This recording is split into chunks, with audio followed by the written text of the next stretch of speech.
Buenas noches a todas y todos. Muchas gracias por su asistencia. Y vamos a dar comienzo entonces a la exposición del doctor Jaime Cruz, especialista en educación, quien va a presentar su trabajo, su nuevo trabajo, la educación para la vida, o un sistema educativo para la vida. Entonces los dejo con él.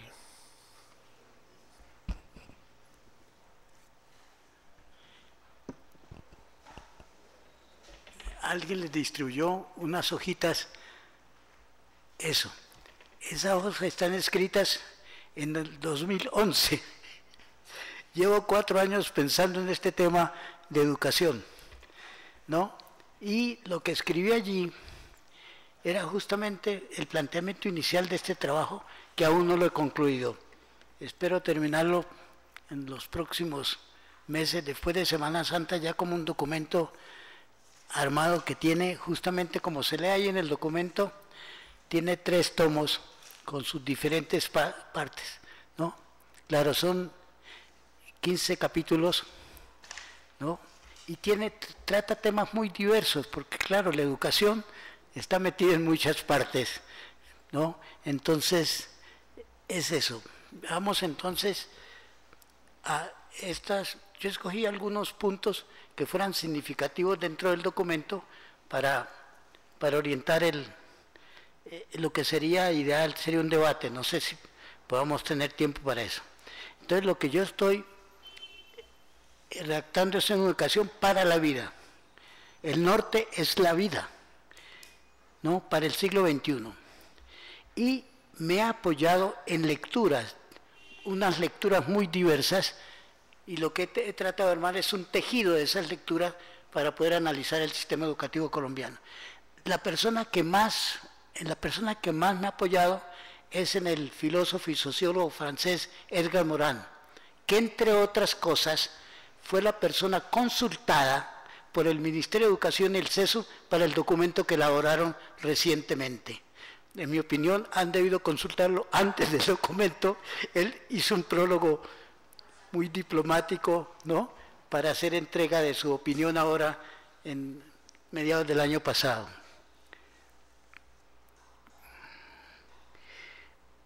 Bueno, en las páginas que ustedes recibieron creo que está esta reflexión. La reflexión que se presenta en este documento se inscribe en el debate de los presentes años sobre la transformación de la educación superior en el país, debate que se inició con la propuesta 2010 del Estado para la reforma de la Ley 30 de 1992, Ley de Educación Superior en el país, y el correspondiente rechazo por el estudiantado. Eso es lo que vivimos en esos momentos. Ahora, esta reflexión se ofrece como un aporte paralelo a ese debate, advirtiendo que se separa del ámbito y de los enfoques predominantes en el mismo por cuanto se ha considerado necesario observar el total del sistema educativo y no restringirse a la educación superior. Uno no puede hacer un análisis de la formación de una persona en este pueblo si no lo mira en total de su desarrollo. Entonces, y además tomar la vida humana y su dignidad como el sentido de la concepción, la conducción y la evaluación de la educación. Y en función de ese sentido de la educación, asumir como el reto dominante de su ejercicio y de su análisis, su calidad y por lo tanto su pertinencia. Edgar Morin, en el prólogo del estudio Acuerdo para lo Superior 2004, él envió un prólogo para ese trabajo, afirma: se requiere hoy por hoy, para un análisis justo y próspero, para un cielo terrestre, una educación articulada de la básica y media a la terciaria y superior, pasando por la investigación aplicada. Es la tesis de él desde el punto de estimar el proceso educativo. Y con ese propósito se propone focalizar el proceso educativo en el ámbito nuclear de la formación de toda persona, la autoconstrucción de conciencia, en una tarea conjunta, articulada, de los aprendizajes, del conocimiento y de la comprensión. Es esa tríada la que define bien la formación de uno de nuestros estudiantes: conciencia, conocimiento y comprensión. Anticipo una de las observaciones que he venido haciendo en este documento. La comprensión, como una tarea fundamental, ha sido ignorada en general por el sistema educativo. Fuera de algunos docentes, algunas instituciones, fundamentalmente el pilar que hemos armado nosotros es el sistema de conocimiento, y aquí vamos a ver cuándo cometimos ese error. Y entonces en los tomos, el tomo 1 es mirar un poco históricamente qué ha pasado. 3 pensamientos claves sobre la vida humana que se gestaron en el siglo XX. Y luego 4 momentos significativos sobre el pensamiento educativo. Y la parte segunda de ese primer tomo es el desafío contemporáneo 1990-2025. Estoy señalando el 2025 por cuanto el gobierno en este momento ha asumido responsabilidades del 2025. La propuesta del CESO era 2034, acuerdo para el 2034, pero hay elementos fundamentales de ese año que nos invitan a trabajar sobre esa tesis. Y en el capítulo 4, el compromiso de la educación en la transición de los siglos XX y XXI. En realidad el país pasa por un momento interesante para hacer cambios fundamentales, más allá de la educación, cambios de cultura ciudadana. Entonces debemos aprovechar a ver cómo participamos en esa tarea. Por lo tanto, el tomo 2 se dedica justamente a analizar el fenómeno de la vida, la configuración y el rol del cerebro humano. Justamente una de las cosas que debería manejar un maestro es alguna información sobre el trabajo del cerebro humano para ver cómo apoyo el proceso educativo de los chicos. Y el sentido de la vida. Luego vamos a trabajar sobre los saberes y la información y ya el sentido de la educación, es decir, dirigido a la calidad de la vida. Y el tomo 3 trata de entrar a algunos aspectos ya propositivos: las directrices del nuevo sistema educativo colombiano, los actores institucionales de la educación, la matriz del nuevo sistema educativo. Y en la parte segunda, aspectos estratégicos y organizacionales del nuevo sistema y aspectos operativos del nuevo sistema. Todo esto pensado en un territorio en escenario de paz. Ese es el índice. Claro, me perdonan ustedes, yo he trabajado ya muy elaborado el tomo primero y el tomo 2. La parte propositiva es la que estoy elaborando y quiero la colaboración de ustedes con la opinión sobre ese tema, sobre el tema educativo. Todas las observaciones que ustedes hagan, las preguntas que realicen, etcétera, las vamos a registrar y yo voy a tratar de contestarla directa o personalmente o a través del documento. 2 comentarios especiales. Se han incorporado en el tomo 2, capítulo 3, planteamientos iniciales sobre el cierre del conflicto armado y en especial la fase post-conflicto, en cuanto a herencia que nuestra actual generación entrega a la juventud de hoy y del mañana. Lo que nosotros estamos heredando a nuestros hijos y nietos es el conflicto. Tenemos que establecer una pauta para ayudarles a ellos a sostener la etapa del posconflicto. Y claro, la pregunta que surge inmediatamente es: ¿seremos capaces de producir una formación apropiada para esta juventud con miras a superar los actuales fenómenos de narcotráfico, violencia y corrupción que se manifiesta ahora en la existencia de una tríada desarticulada de cultura, moral y ley, característica de nuestra sociedad de hoy? Me estoy apoyando para el tema de la violencia en el profesor que trabajó mucho tiempo en la Universidad Nacional, ahora está en la Universidad de los Andes, Hermes Torres, creo que. Tovar, tal vez. Sí, Hermes Tovar. ¿No? Me estoy apoyando en él. Y en el caso de la desarticulación de cultura, moral y ley, es el planteamiento que ha venido haciendo Mocus en este momento. mirando la sociedad colombiana a través de esa desarticulación.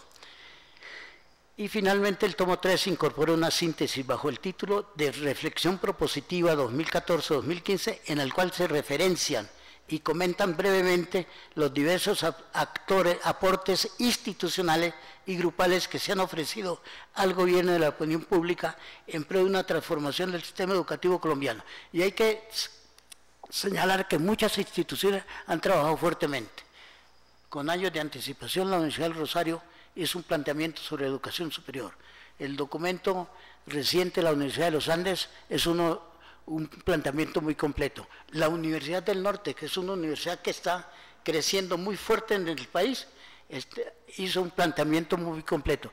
Y la Universidad Nacional reunió dos grupos de trabajo, uno a nivel de rectoría para analizar el tema de la educación y otro nivel justamente de la Facultad de Economía con el apoyo aquí de la academia. Sí. Entonces se ha hecho muchos esfuerzos y hay que aprovechar ese momento para hacer cosas profundas allí. Esto es un análisis que va desde los años 1948 y 1990 y se corre hasta finales del siglo XXI. Los colombianos que nacieron en 1990, su expectativa de vida es 80 años. Ellos llegarán al 2070. Por lo tanto, ese es nuestro compromiso. ¿Qué va a pasar con esa generación que ya tiene en este momento, si nació en el 90, tiene 18 años de edad? Es decir, ya es ciudadano y tiene que tomar decisiones en las próximas décadas. ¿Cómo los preparamos? Ese es nuestro compromiso de todos. Ahora, yo leo aquí, si lo alcanzo a leer, ¿no?, la radiografía que hace en el libro de corrupción, metáfora de ambiciones y deseos, de Hermes Tobar. Dice, este ensayo es una visión histórica general, él es historiador y economista, sobre cómo ha operado la corrupción en Colombia desde el siglo XVI.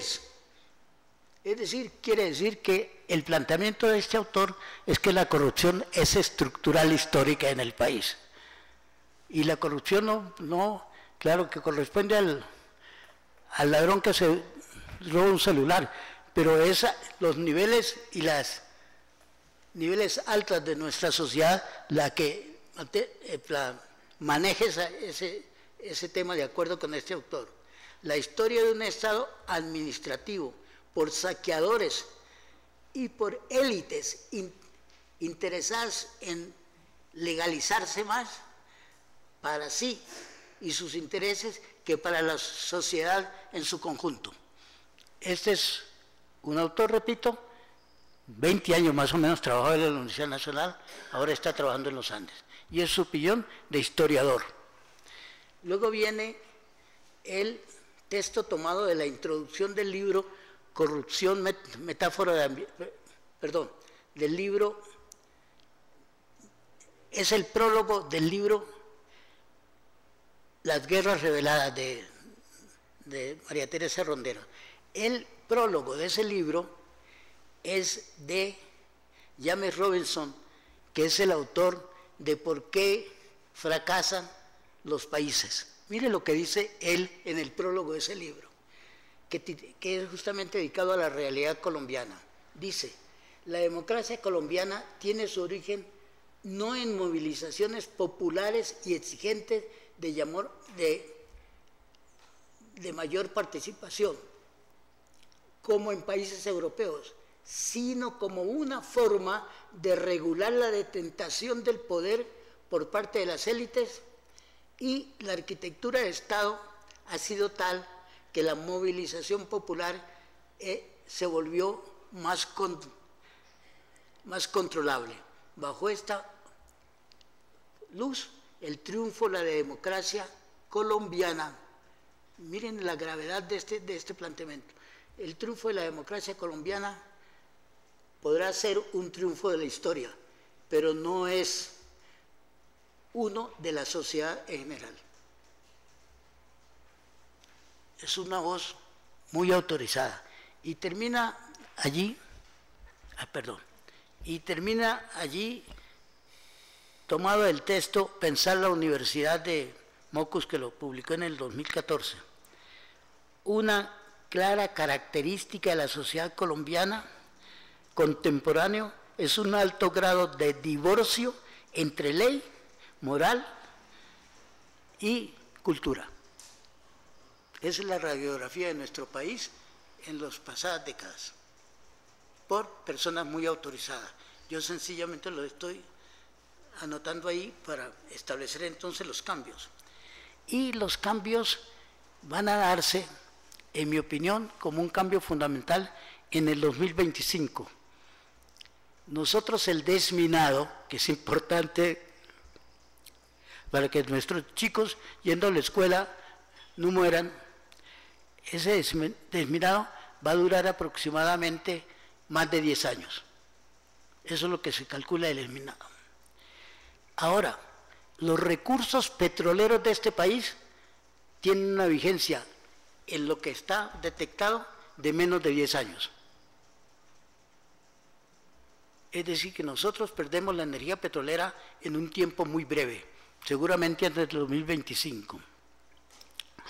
Y en el 2025, yo no sé por qué el analista Jeremy Rifkin planteó el 2025 como el surgimiento de una nueva revolución tecnológica. Estamos viviendo la revolución tecnológica de las TIC, las comunicaciones y la información. Él plantea que la biotecnología va a surgir en el 2025. Entonces tenemos una nueva revolución que tenemos que atender.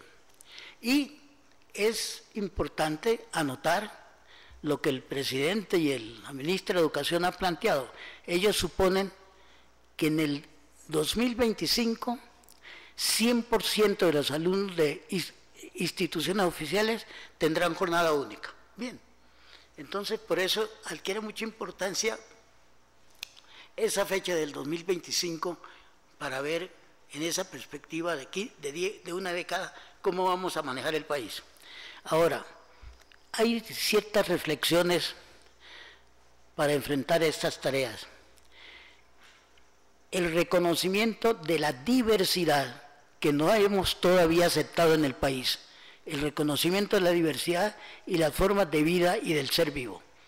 Es decir, hasta leer dos biólogos chilenos, Francisco Varela y Humberto Maturana, que han estado aquí en este país planteando cosas sobre el tema educativo. B. El reencuentro de la igualdad del ser humano y de la sociedad. En esta sala se han discutido bastante los planteamientos de Piketty para ver un poco el tema del capital en este momento. Y vale la pena entonces leer paralelamente el reencuentro de la igualdad del ser humano y de la sociedad, leyendo a Richard Wilkinson y Kate Piketty en su libro Desigualdad, un análisis de la infelicidad selectiva. Y es reciente, 2009 es.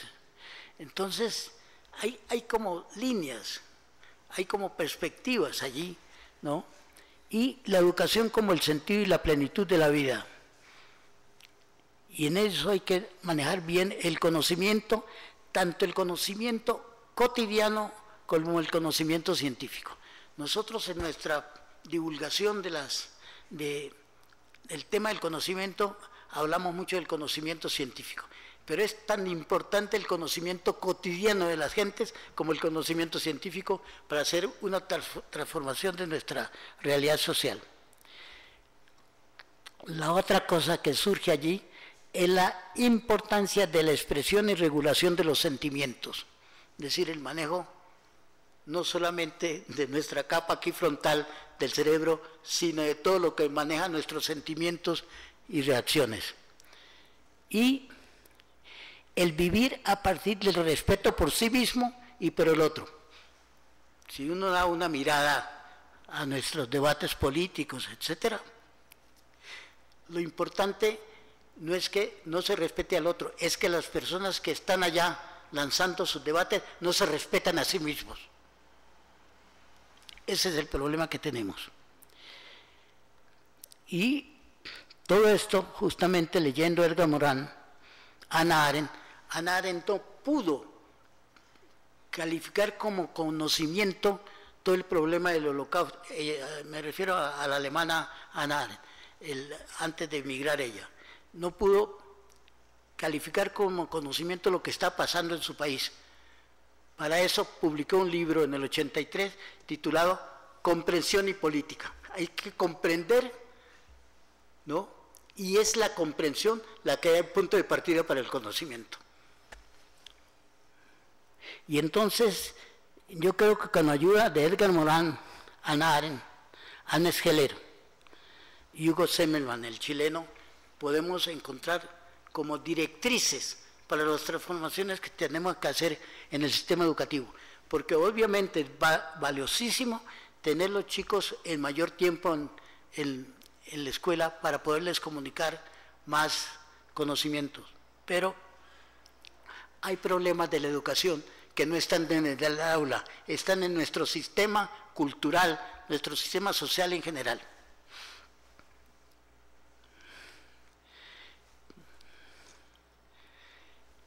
Este es un diagrama un poco de difícil lectura, pero los podemos acomodar. Este es un panorama nacional hacia el 2004 y el 2070, y me estoy apoyando siempre en la expectativa de vida de la generación que yo llamo generación de la globalización, que comenzó a vivir justamente en los 90, cuando los diferentes analistas plantean que se inicia la globalización, hasta el 2070, que es la vida posible de estas personas. Y justamente el problema que tenemos en estos años es manejar la articulación, la tensión entre tres tríadas, lo que yo llamo con Hermes la tríada negativa en ejercicio hoy en el país: discriminación, corrupción y violencia. Tenemos esa tríada allí presente. Luego la tríada desarticulada, que es apoyando en Mocus, moral, cultura y ley. Y la tríada que planteó el gobierno, y hay que aprovechar esa apertura, la tríada gubernamental del 2014-2018, paz, educación y equidad. Hay que aprovechar esa tarea. Ahora, y se puede presentar un norte prospectivo, recurriendo a Adela Cortina, educación en valores y responsabilidad cívica. Es decir, hay que insistir en eso, valores y responsabilidad cívica. Y ella plantea en el 2002, con tres aspectos: la sociedad del conocimiento académico y tecnológico. Académico y tecnológico. La otra tarea es tratar de buscar una vida de calidad, y la otra, el sentido de la justicia y el sentido de la gratuidad. Claro, si uno mira estos elementos, estas tres líneas que plantea Adela Cortina, la estamos sufriendo nosotros fuertemente. Está resquebrajada la justicia, no hemos podido armar bien la articulación entre el sistema educativo académico y el tecnológico, no lo hemos podido armar, ¿no? Y por lo tanto no hemos podido trazarnos derroteros para darle calidad a nuestra vida. Bien, eso es, en la línea abajo dice generación de la globalización. Y repito, es la herencia que nosotros estamos dejando, o por lo menos a mi edad, es la herencia que estoy dejando. Bien, esa es una perspectiva de las próximas décadas.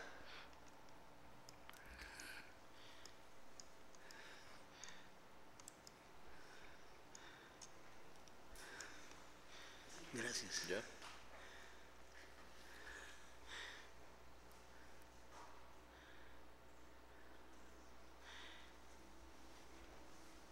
Bien, para información del grupo, porque yo espero colaboración de parte de ustedes, el tomo número 1, fundamentalmente yo trato el tema de,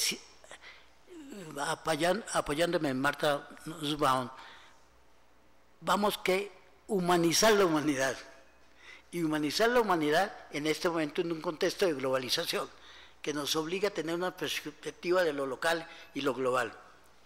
Y entonces comienzo por manejar los 3 pensamientos claves sobre la vida humana que se gestaron en el siglo XX, es decir, el pasado siglo. Uno es leyendo a Annette Heller, porque hay una cosa interesante. Ella plantea que las necesidades del ser humano son de 3 tipos. Necesidades existenciales: abrigo, nutrición, reproducción, afecto, comunicación, que en realidad no nos corresponde a nosotros como seres humanos. La vida animal también tiene afectos, tiene nutrición, etc. Esas son necesidades existenciales. Luego hay un tipo de necesidades propiamente humanas: la reflexión, la actividad cultural, la amistad, el amor, la realización del sí en la observación. Pero nosotros tenemos también, como ejercicio de nuestro ser humano, necesidades humanas alienadas, que tenemos que controlarlas. Son la ambición, el poder y la posesión. Ambición, poder y posesión son necesidades que tenemos como seres humanos, pero que tenemos que en una u otra forma regularlas. Y esa es una tarea del proceso educativo. Ahora hay un aspecto interesante, es que Annette Heller plantea que las necesidades no son estáticas, hay que ir viendo las necesidades en cada momento. Y entonces ella plantea el concepto de necesidades radicales y le da importancia a la revolución de la vida cotidiana, no el alto nivel científico, es decir, revolucionar los modos de vivir, ¿no? Y sin lugar a duda hay algunas personas que han acertado en eso, es decir, yo le tengo respeto al presidente de Bolivia porque viviendo la vida cotidiana de él como indígena, ¿no?, está logrando algunos cambios fundamentales. Y sin lugar a duda al presidente que acaba de entregar el mandato en Uruguay es otro ejemplo vivo de lo que es manejar la vida cotidiana y hacer revoluciones reales cambiando los modos de vida.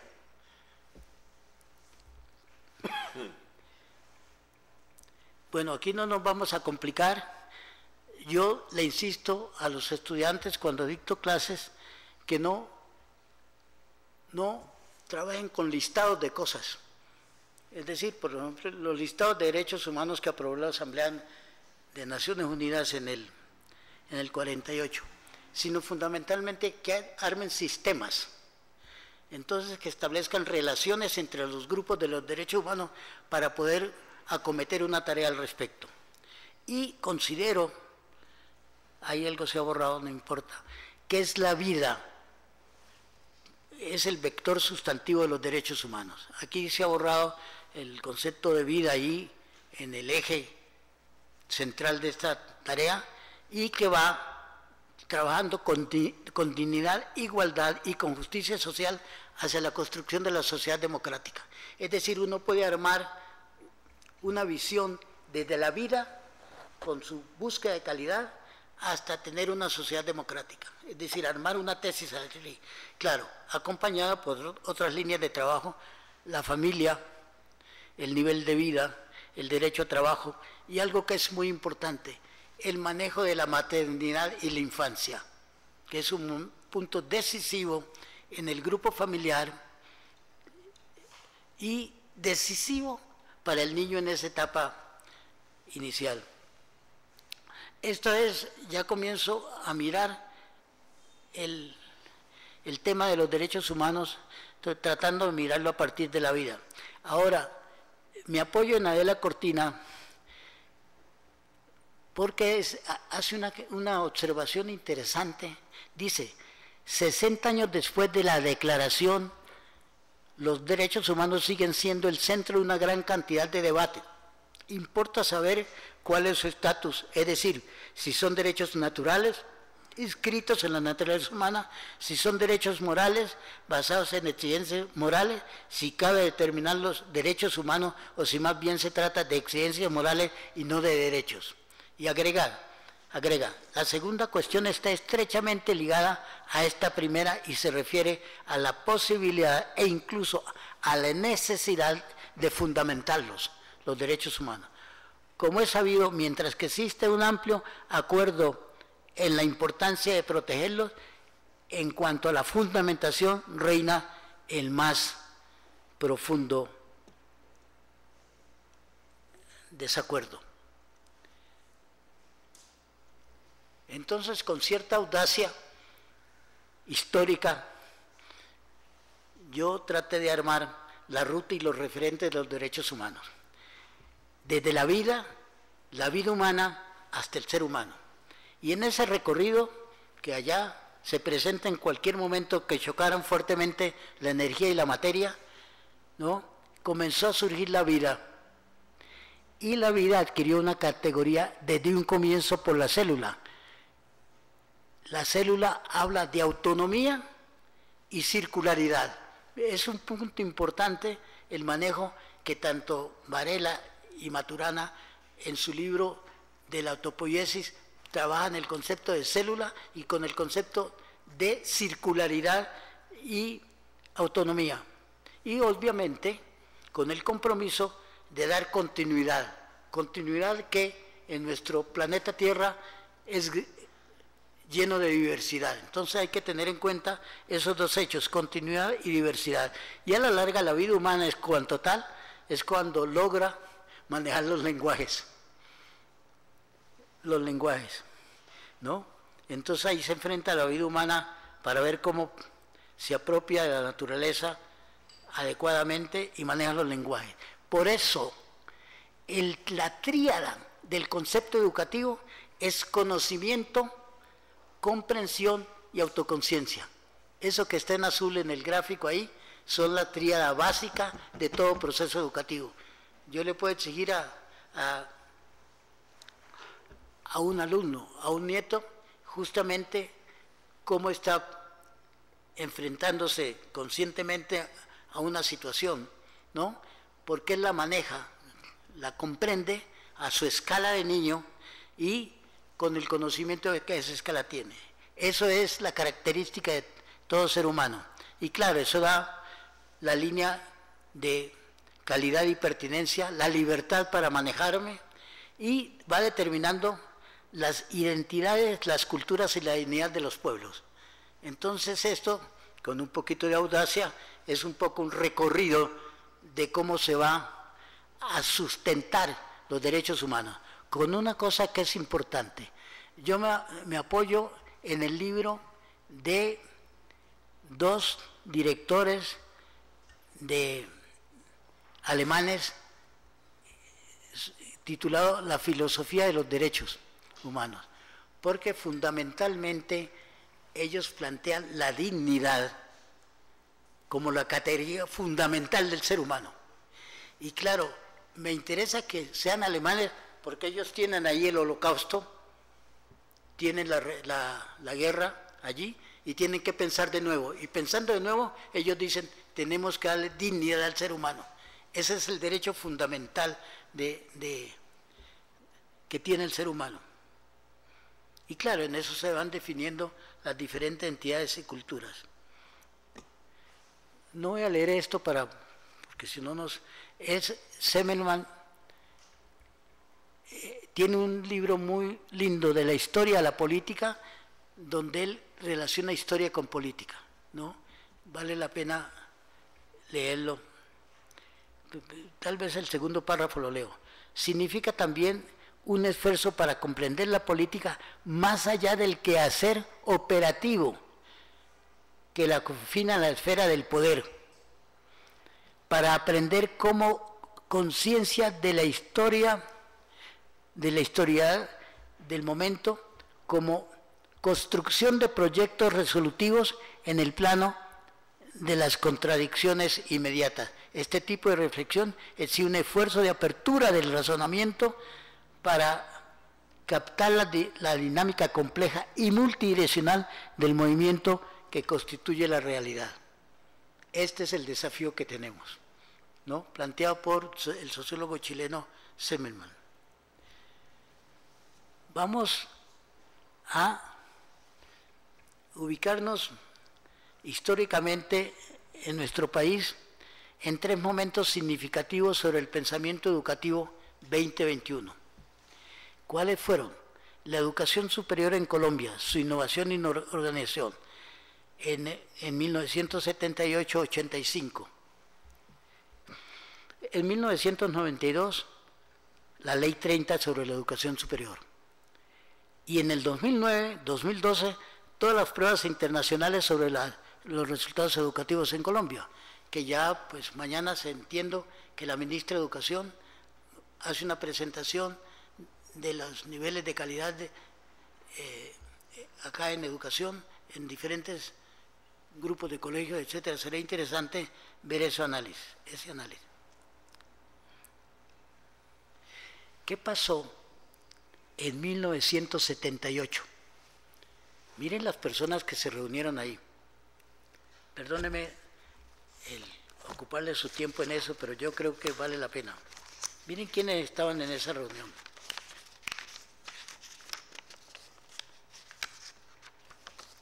El ministro de Educación era Rafael Rivas en ese momento. La viceministra de Educación, Doris Eder de Zambrano. El viceministro de Salud. El expresidente de Colombia, Carlos Lleras Restrepo. 4 exministros de Educación, Octavio Arismendi, Alfonso Campo Londoño, Gabriel Betancourt y Juan Jacobo Muñoz. Estaba Colcultura y ICETES, Colciencia, etc. Estaban rectores, al Juro de las Nacionales, Álvaro Escobar Navia de la Universidad del Valle, Cecilia de León de la Industrial de Santander, Carlos Iván Buitrago, etc. Todos los rectores allí, ¿no? Y otros organismos, SENA, con su desarrollo tecnológico, EAFIT, CERCA, FAN, Camilo Torres, colegios, etc. ¿A qué conclusión llegaron? Llegaron a esta que ustedes tienen en la lámina. La educación superior en Colombia, su innovación en la organización. El conocimiento como pilar del sistema educativo. Es decir, cómo se transmite el conocimiento en los diferentes niveles del sistema educativo, cómo se socializa el conocimiento y cómo se selecciona y cómo se forman élites en el país. Este gráfico es el pensamiento de la élite colombiana. En el 80 estamos como a 30 años, ¿no? Más o menos. De la élite colombiana y la élite académica. Le apuntaron al problema del conocimiento, no hablaron de las otras facetas de la vida. Se ignoró en esa reunión por nuestra élite política y académica, y la categoría de las personas que les nombré es indudable. No hablaron de los sentimientos de la vida como total. Es decir, el sistema educativo es conocimiento, es un sistema del conocimiento.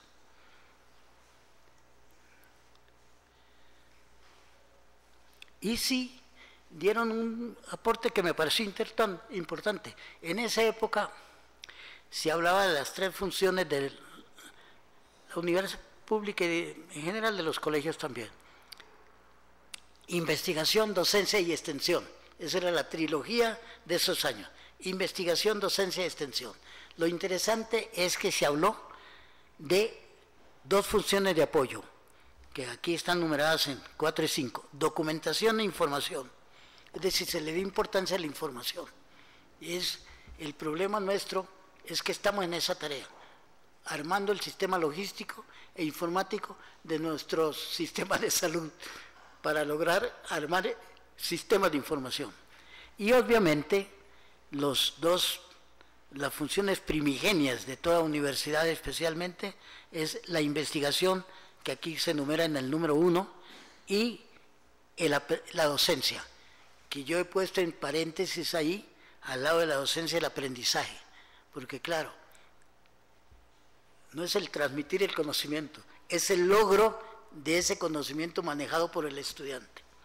Y todo lo que era extensión, allí se trabajó muy bien en ese caso, es cómo se mira el sistema social y sus procesos de transformación.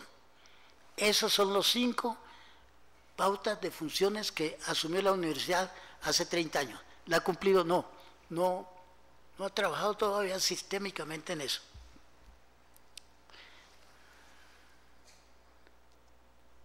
Claro, en buena parte todo nuestro sistema educativo, especialmente al nivel universitario, de educación superior, trabaja fundamentalmente con el concepto cognoscitivo laboral. Cognoscitivo laboral. Y eso, claro, da restricciones. Bueno, Moisés se ha dedicado, Marcelo Wasserman, el rector de la universidad, ha escrito, él escribe constantemente en El Tiempo, y fundamentalmente él fue que sembró un interrogante sobre lo que estaba trabajando el CESO con estos artículos como la educación superior, política o ley, ¿no? Y también publicó otro artículo titulado El parto de los montes, haciéndole crítica al parto que es del CESO para producir el documento del acuerdo hacia el 2034, para producir algo que no tenía, en opinión de él, consistencia. Bueno, no vamos a detenernos en nuestros resultados frente a las pruebas TIM, matemáticas y ciencias, y a las pruebas PISA, ¿no?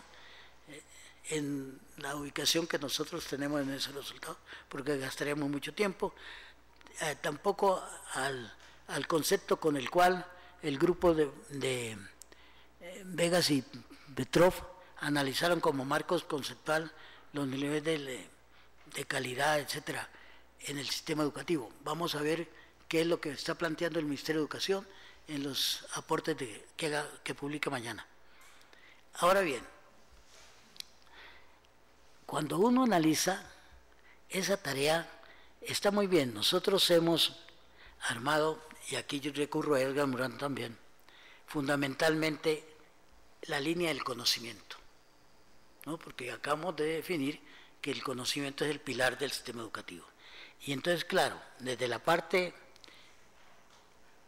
inferior hay un conocimiento cotidiano, una vida cotidiana. Luego hay un conocimiento tácito que corresponde a la cultura. Luego hay un conocimiento explicativo que corresponde a la formación profesional que todos recibimos, ya sea en la ingeniería, en la medicina, etc. Y luego hay un conocimiento científico. Y está muy bien analizar esas gradaciones del conocimiento, lo cotidiano, lo tácito, cultural, el explicativo y el científico, para poder construir bien esa línea. Pero hemos ignorado la cuestión tecnológica. En realidad, quien aclaró la cuestión tecnológica en sus revoluciones tecnológicas a partir del desarrollo industrial fue una investigadora que trabaja en la, no sé si dónde esté trabajando en este momento, en la unidad de Sussex, Inglaterra, Carlota Pérez, que publicó en el Fondo de Cultura Económica su libro. Fundamentalmente ella comenzó a hablar de las diferentes revoluciones tecnológicas, que más tarde las voy a colocar allí, ¿no? Y comenzó a darle importancia al pilar de la tecnología. Ahora, ¿qué nos ha sucedido? Mire lo que nos ha sucedido. En el acuerdo por lo superior 2034,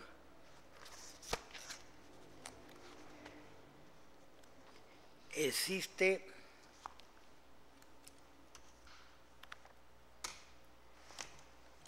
búscame el 100, la página 100, creo que está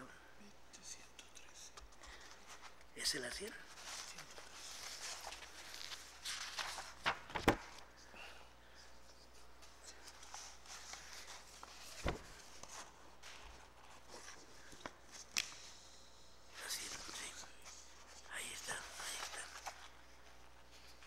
Bueno, en la página 100 de este documento se lee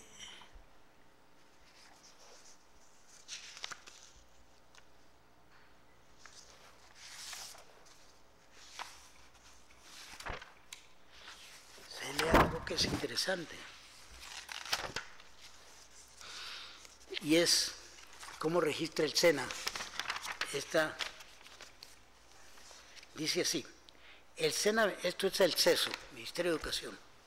El CESA, vinculado con el Ministerio de Trabajo, además de su papel en la formación vocacional y profesional, también cuenta con 15 parques tecnológicos, 2 centros dedicados al desarrollo tecnológico y un pequeño servicio de extensión industrial. Financia además proyectos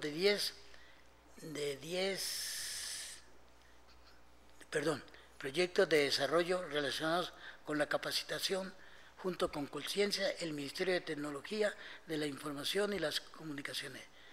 MINTIC ejecuta un amplio programa de innovación para fomentar la investigación y el desarrollo.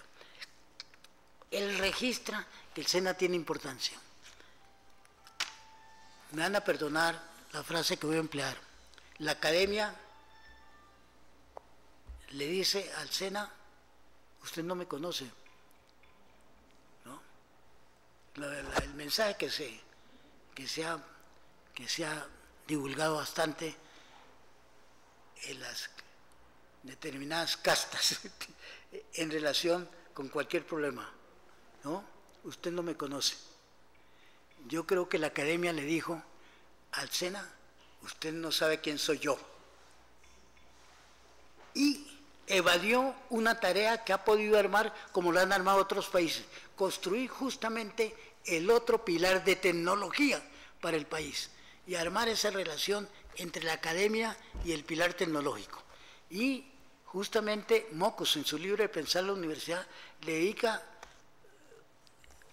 un área importante al problema tecnológico. Claro, Mocos dice: ese pilar tecnológico debe apoyarse en un pilar científico, obvio, pero debe dársele calidad institucional. El SENA debería en este momento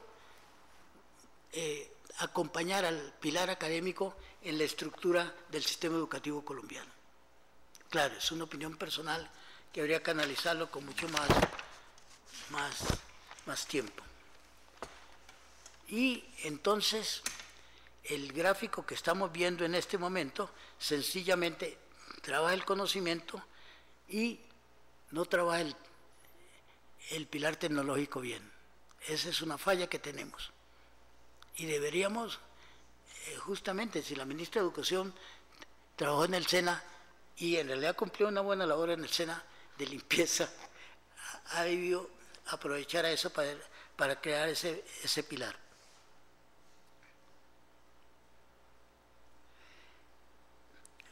Bueno, vamos a entrar muy rápidamente. Tú me controlas. No, está bien, sí. El tema de la globalización. Edgar Morin fue el que planteó en 1990 como el inicio de la globalización, conceptualmente. Y él lo dice textualmente: la globalización que comenzó en 1990 es la etapa actual de una era planetaria que se inició en el siglo XVI con la conquista de las Américas y la expansión de las potencias de Europa Occidental en el mundo.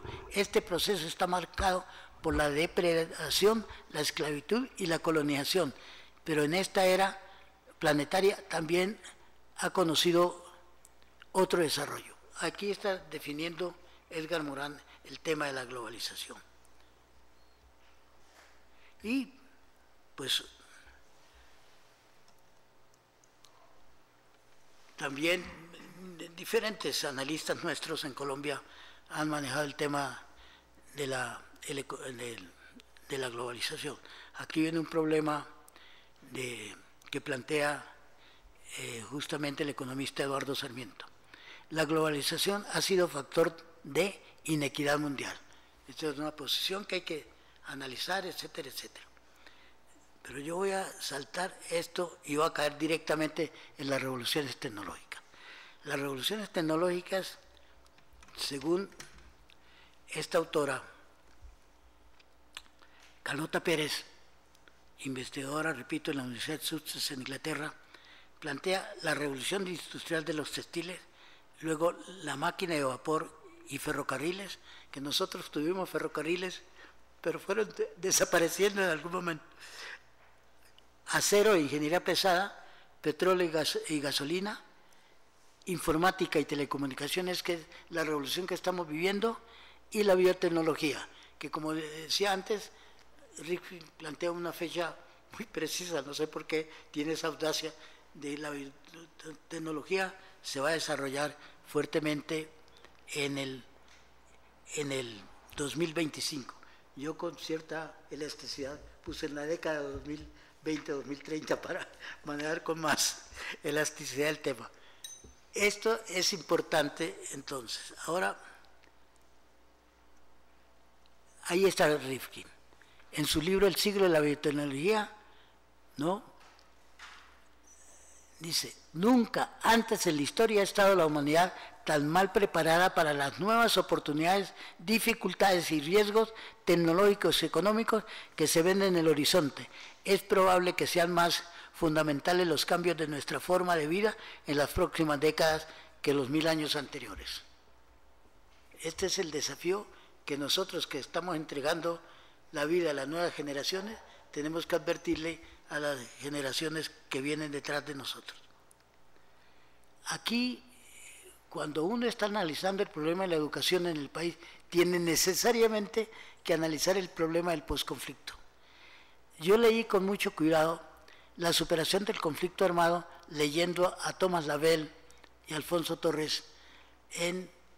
Ellos analizaron todos los conflictos armados de América Latina y el Caribe y aclararon tres puntos allí.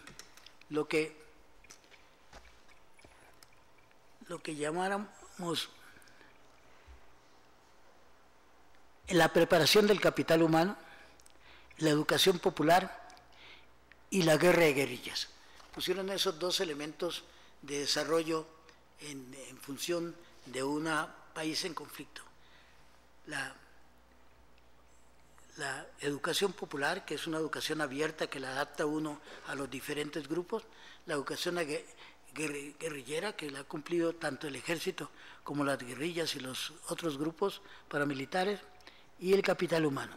Yo me he atrevido con mucho temor a poner este párrafo para seguirlo discutiendo. Colombia, en el presente año 2015, en el cual se estima la culminación del conflicto y el inicio de la fase del posconflicto, debe suprimir el enfoque de la educación no formal para la guerra de guerrillas.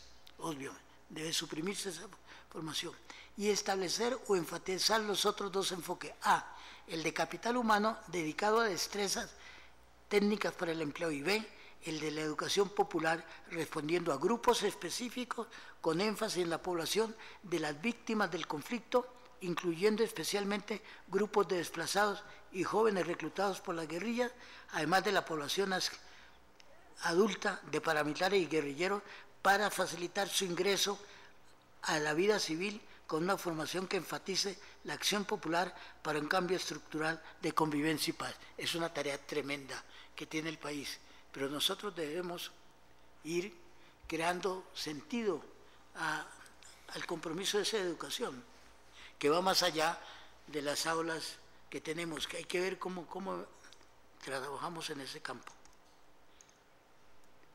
Bien, hay un rector de un profesor de la Universidad Nacional, no recuerdo el nombre, Néstor Maya, creo, que definió la cultura no con el enfoque de valores, interpretación y expresión, sino con actividad tecnológica, es un profesor, Edgardo, creo, alguno de los profesores de acá de la Nación, Edgardo Maya, creo que es. Sí, creo que sí. Actividad tecnológica, formas renovadas de organización social. La tarea de la cultura, formas renovadas de organización social. Incorporar la actividad tecnológica y nuevas formas simbólicas, es decir, nuevas formas para manejar la cultura. Y ahí entonces sí comienza a aparecer cómo vinculamos el pilar del conocimiento en todas esas gradaciones con el pilar de la tecnología en sus gradaciones y con nuevas formas de ver la cultura para hacer las innovaciones que necesitamos. Y repito un poco el planteamiento, ya que aparece acá, me permiten leerlo, de la realidad colombiana. O yo creo que ya lo leímos. Una interesante pregunta final es por qué exactamente es que esta manera de administrar la periferia genera tanta violencia, desorden y pobreza. Por lo que está planteando James Robinson en este momento, mirando la realidad colombiana, es que nosotros no hemos atendido la periferia. Entonces no hemos podido manejar las regiones adecuadamente. Creo que la razón de base es que tanto con la ausencia del Estado como la presencia de un Estado débil y desinteresado en ejecutar normas y principios universales, deja de existir el imperio de la ley y la violencia tiende naturalmente a aparecer para dirimir disputas y resolver conflictos a falta de un tercero confiable que lo haga. Además, en tal vacío de autoridad y ley, las actividades ilegales que producen muchas ganancias, pues la ilegalidad reduce la competencia, resultan fáciles de emprender. La ilegalidad por su naturaleza significa que hará actividades económicas que el Estado, tal como es, no puede practicar, y esto ayuda a perpetuar la situación. Ahora vamos a recurrir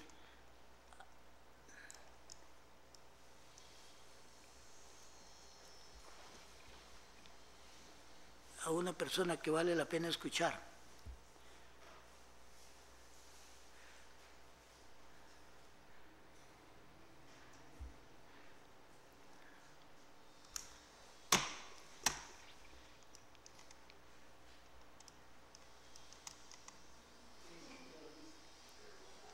Perdóname.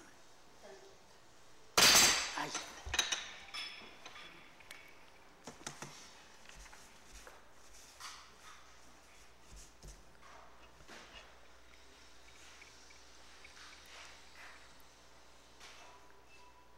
Perdóneme usted, yo estoy discapacitado de varias partes de mi cuerpo, entre otras cosas, la mano derecha.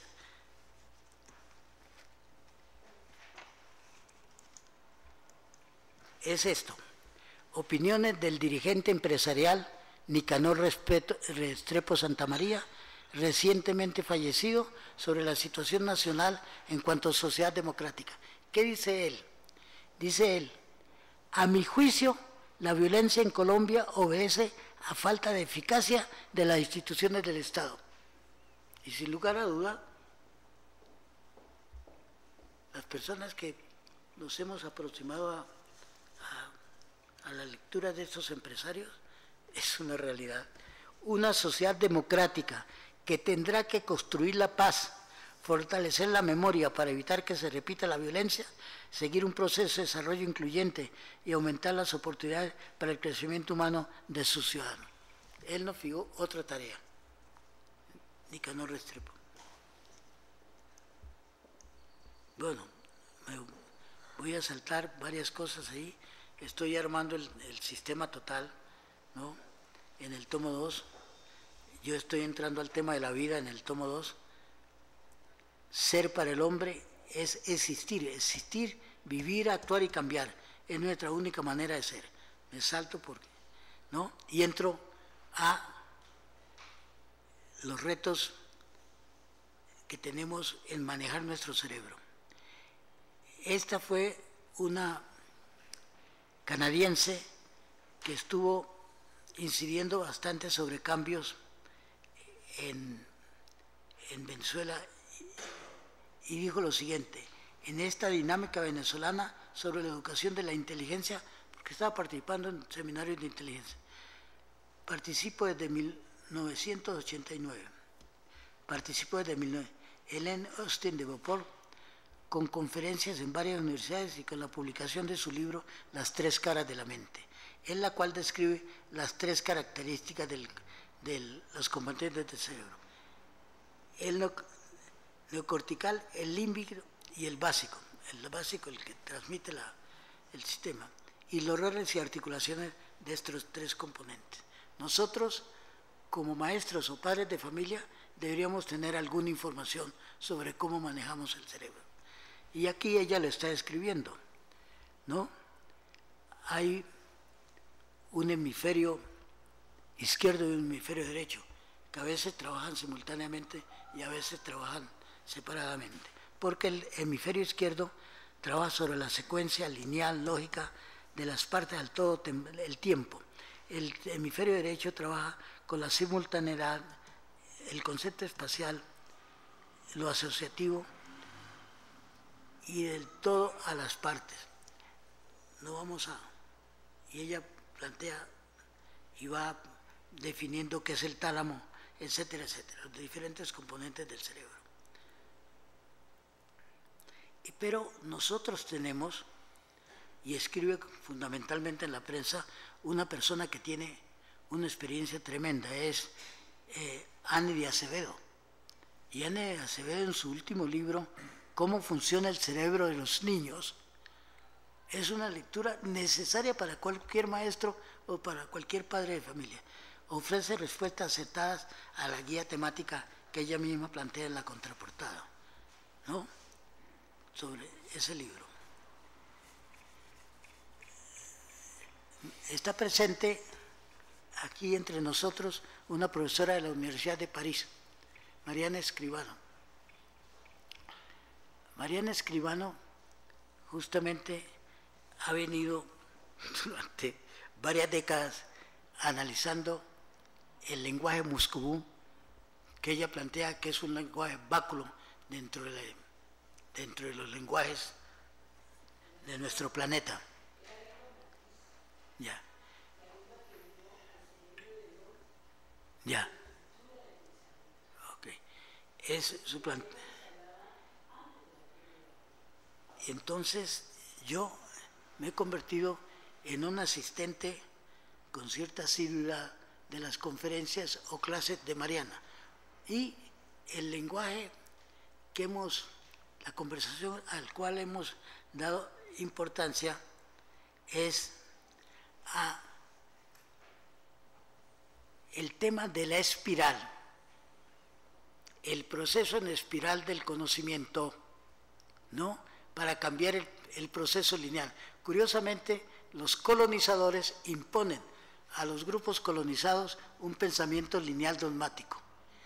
Los ancestros nuestros tenían un pensamiento mucho más importante, que era un pensamiento de bucle helicoidal de espirales. Y curiosamente, en este libro, que es el primero de los 6 tomos de Edgar Morin, que trata el tema de la naturaleza, y luego viene el problema de la vida, el conocimiento, los 6 tomos de él. Fundamentalmente, él plantea el concepto de bucle como sistema de trabajo, el bucle y la espiral.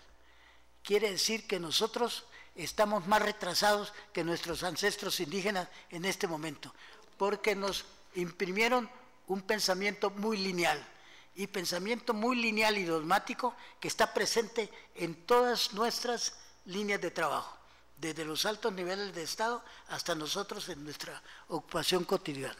Bueno, ese era el comentario que quería hacer. Y gracias por su presencia, Mariana.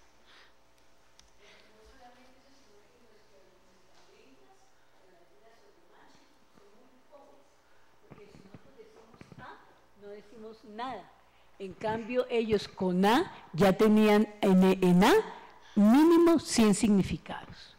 Entonces era una lengua inversamente proporcional a las nuestras y extremadamente condensada. Entonces un sonido, 1000 ideas. Ellos trabajaban por eso con jeroglíficos o ideofonogramas, los podemos llamar. Bueno, yo repito, soy un alumno muy asiduo de las exposiciones de Mariana. Y ahora regreso a Edgar Morán, que incluye en el tomo 3 el conocimiento del conocimiento. Este es el tomo 1 de la naturaleza. En el tomo 3, un tema central en cuanto a los términos de la interacción sujeto-objeto. El del bucle sujeto-objeto a la relación espíritu y mundo. Es decir, aquí está abriendo toda una forma de pensar, ¿no? Y añade lo siguiente: el problema del conocimiento se encuentra en el corazón del problema de la vida. Por eso yo he buscado tomar ese norte de la vida para aclarar un poco el sentido de nuestra educación. Esta idea, dice Morán, no depende en absoluto de una concepción biologista que se opondría a una concepción filosófica del conocimiento. De hecho, el problema del enraizamiento vital del conocimiento se planteó en el corazón de la filosofía. Dilthey decía que los procesos fundamentales del conocimiento están en la vida y que el pensamiento no puede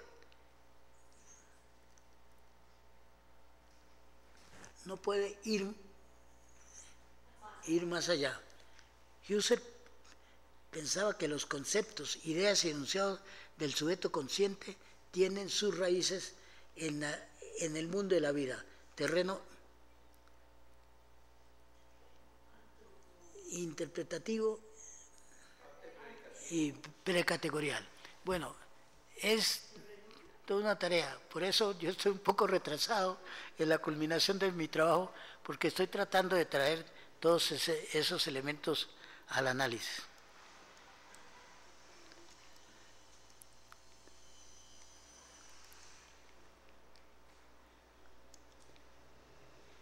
Bueno, Edgar Morán le da importancia al cerebro y a la cultura, dijéramos, como los dos motores, dijéramos, para manejar nuestra vida humana.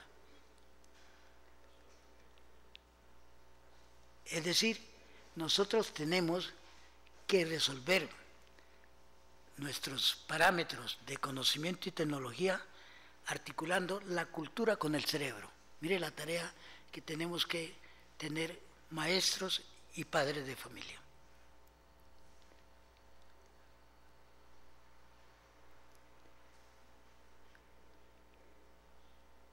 Bueno, aquí viene un comentario del rector de la Universidad de los Andes en ese momento, cuando se produce el acuerdo por lo superior, que no vamos a entrar a analizarlo.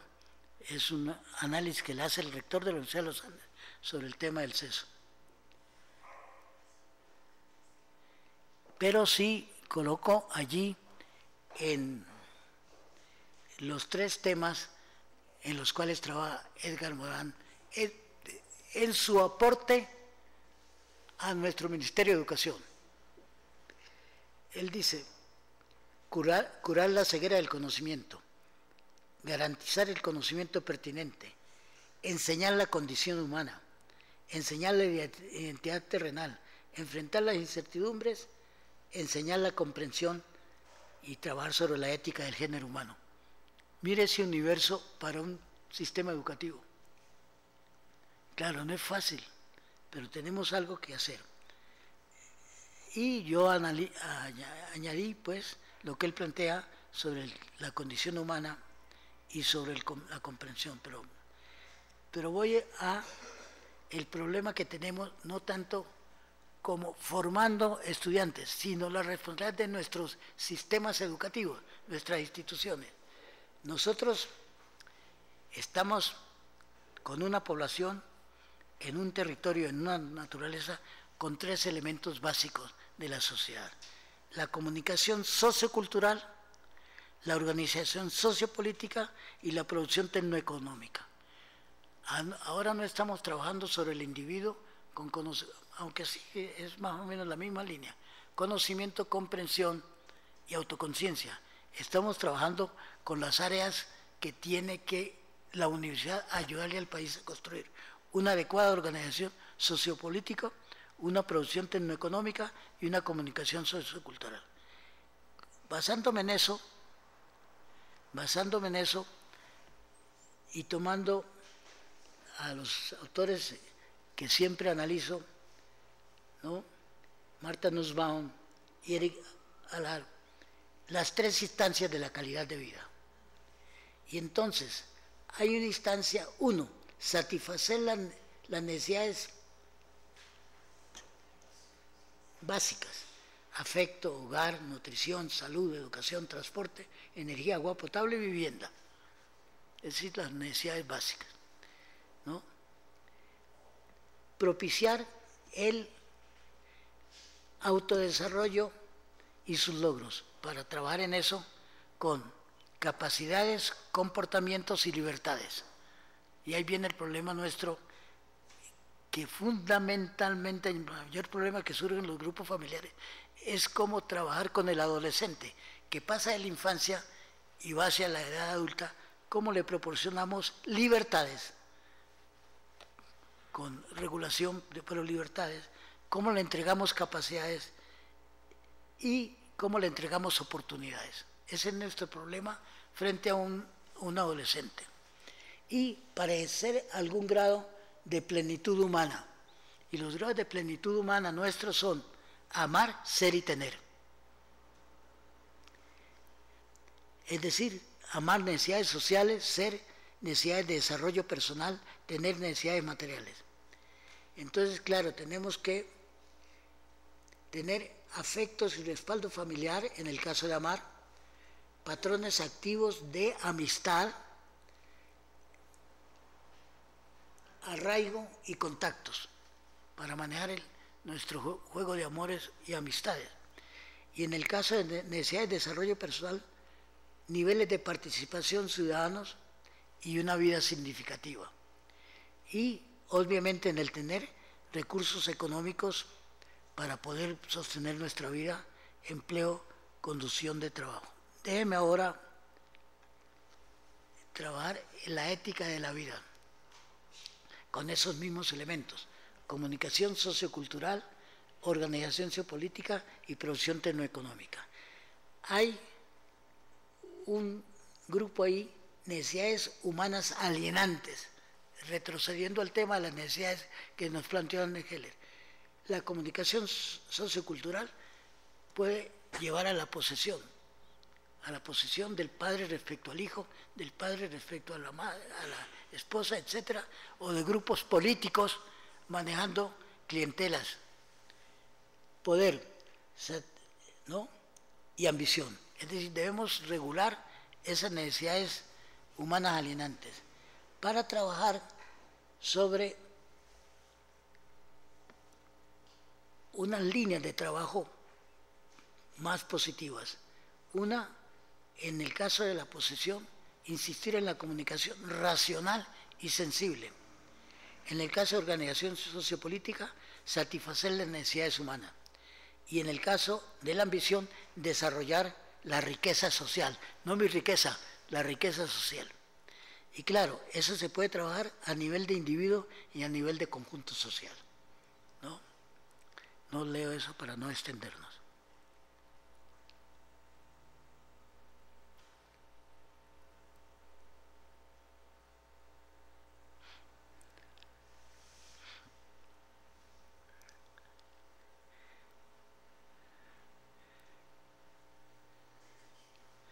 Bueno, aquí nos hicieron un repaso de todo el programa, que creo que es afortunado. Bueno, en esa tarea estoy, pero en realidad estoy detenido ya en el nivel propositivo de todo esto que estoy trabajando. Y por eso agradezco tremendamente la invitación aquí de la academia, porque eso me permite exponer y seguramente me permite recibir algunos aportes de ustedes. Mi correo está justamente en las páginas que yo le entregué, está mi correo, si no me equivoco. Escribo con mucha confianza, porque yo creo que la confianza es lo fundamental. Escríbame con mucha confianza sus observaciones y podemos ir manejando nuestra... Perdona.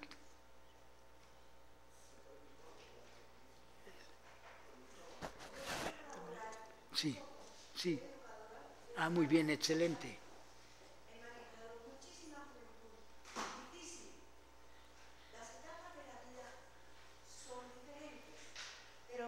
Todo depende también de la escuela primera de educación. ¿Cuál es? La familia. La familia hoy día no quiere colaborar. Le tienen temor a los hijos. Yo trabajo con los muchachos, con los jóvenes, con amor y autoridad.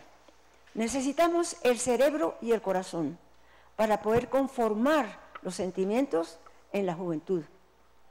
Hoy día es difícil que los muchachos, que los jóvenes acepten las órdenes de los padres, ya para ellos no valen. Entonces yo tengo esas experiencias. Soy pedagoga musical hace mucho tiempo, participé en centros importantes, estudié la filosofía precisamente para manejar la juventud, para manejar las personas difíciles, porque he trabajado hasta con personas sordomudas con las cuales se puede trabajar muy bien, entienden las cosas y mucho más podemos hacer con personas normales que están totalmente distorsionadas por falta de una formación. El mundo está convulsionado por eso, porque sus gentes están distorsionadas. Pero eso depende de los mayores. Si nosotros los mayores, si los hemos educado, los que hemos estudiado para la formación y la educación del ser humano, hay varios factores que tenemos que tomar. Primero que todo, el amor. Por eso te digo, se trabaja con el cerebro y el corazón. Entonces, primero que todo, el corazón y la mente nos reúne a los dos, se suman los dos para poder manejar a un ser humano que tiene varias etapas, desde su infancia, en una metodología apropiada para ellos. Viene la etapa más difícil de la juventud, que es la adolescencia.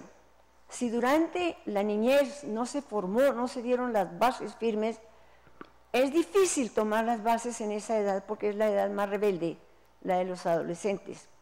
Entonces tomamos como base, como digo nuevamente, el corazón y el cerebro.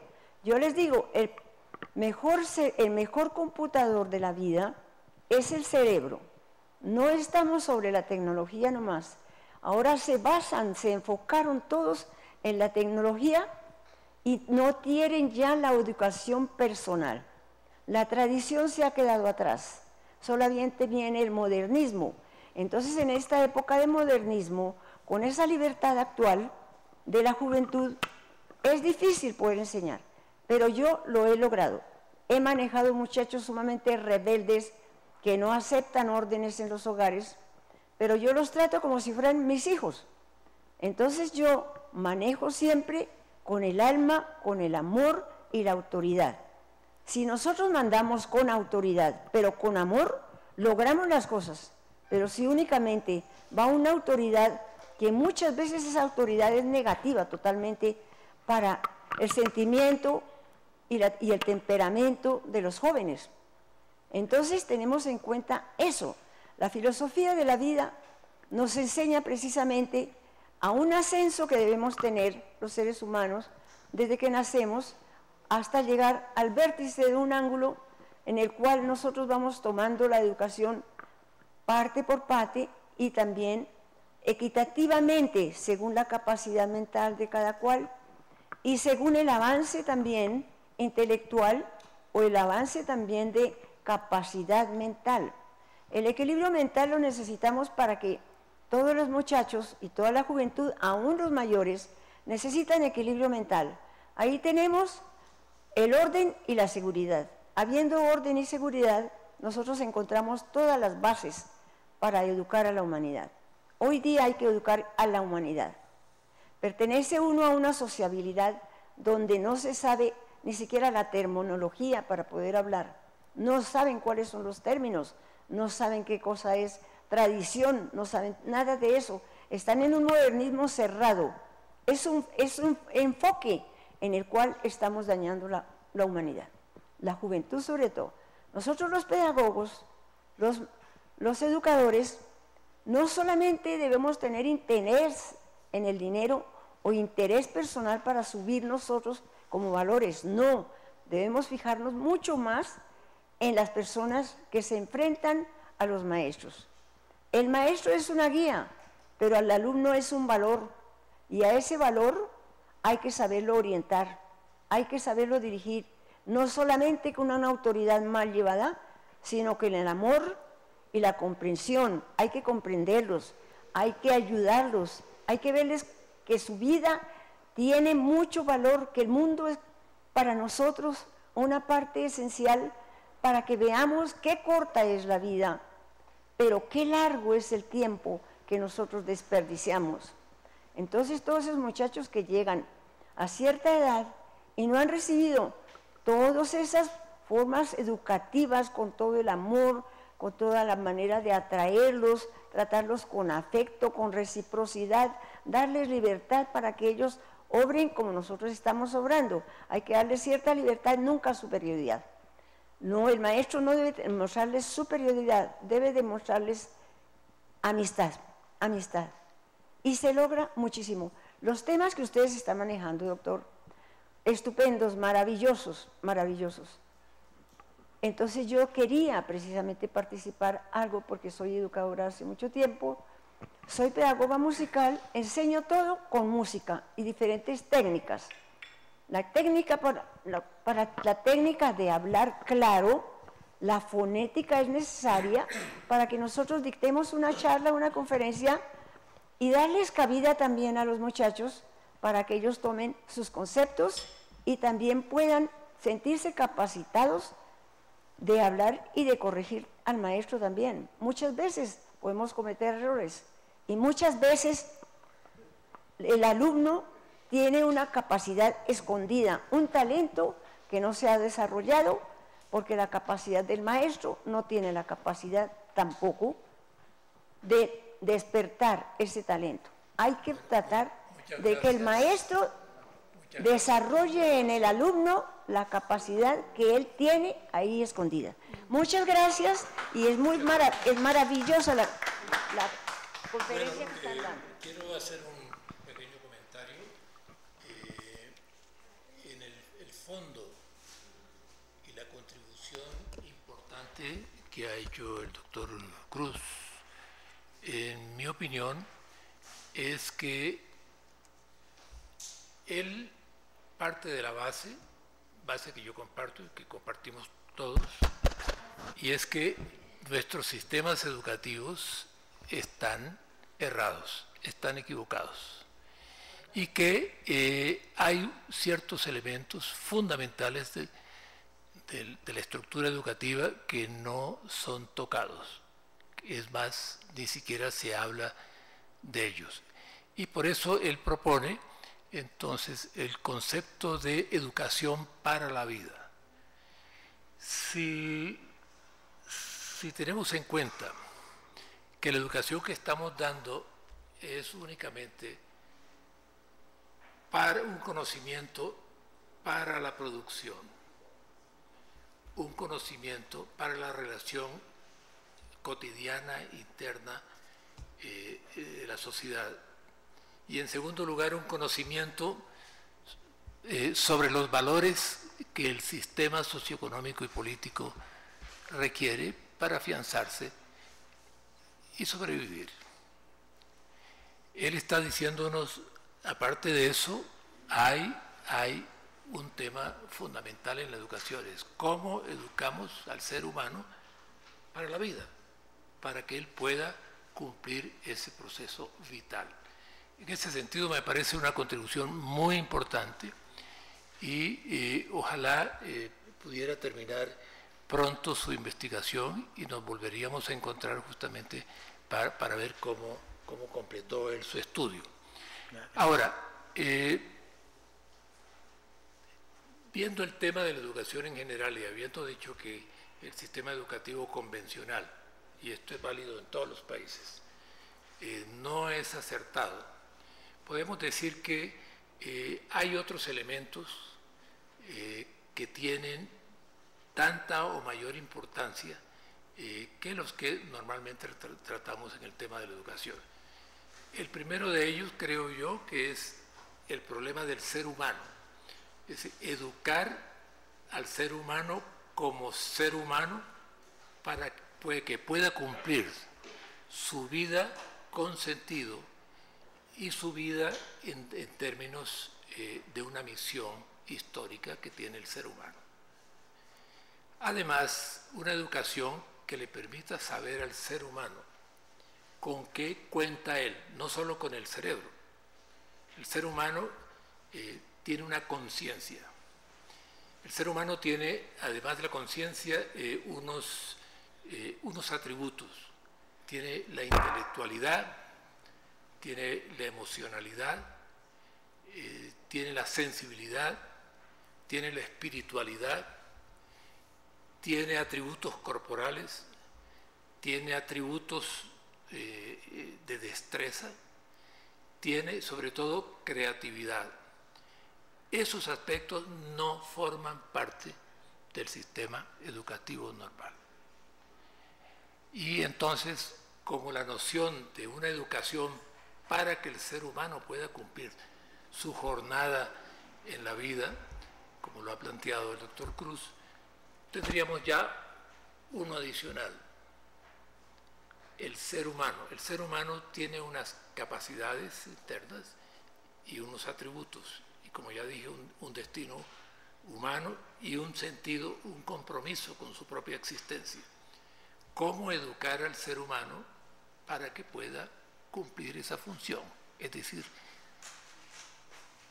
liberar su conciencia, que ha estado históricamente alienada en torno a ideologías o a religiones, no todas ellas constructivas y positivas, liberarle esa conciencia y que tome conciencia de los atributos que ese ser humano tiene y que ya he mencionado. Ahí tendríamos otro elemento, naturalmente, para el cuestionamiento de la educación. Simplemente agregaría otra preocupación. ¿Por qué los sistemas educativos en todo el mundo, y particularmente en el caso colombiano, han desatendido cosas como estas que nos está planteando el doctor Cruz y como este problema del desarrollo humano?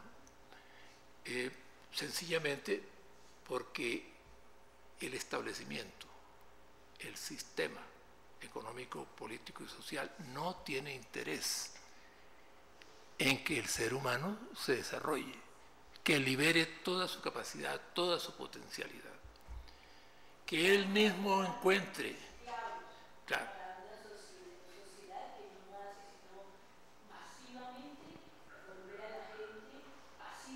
pasiva, y además por eso lo llama recursos humanos, como si fuera un equipo de producción, como si fuera una máquina. Y por eso le introduce compulsivamente unos valores, unas actitudes, unas motivaciones. Es decir, para domesticarlo, para que responda eficientemente a las necesidades y a los intereses del sistema. Entonces, sí, no quería decir capitalista porque en casos anteriores al capitalismo también los sistemas han puesto. Durante el medioevo el sistema impuso toda una concepción del ser humano y sus desempeños.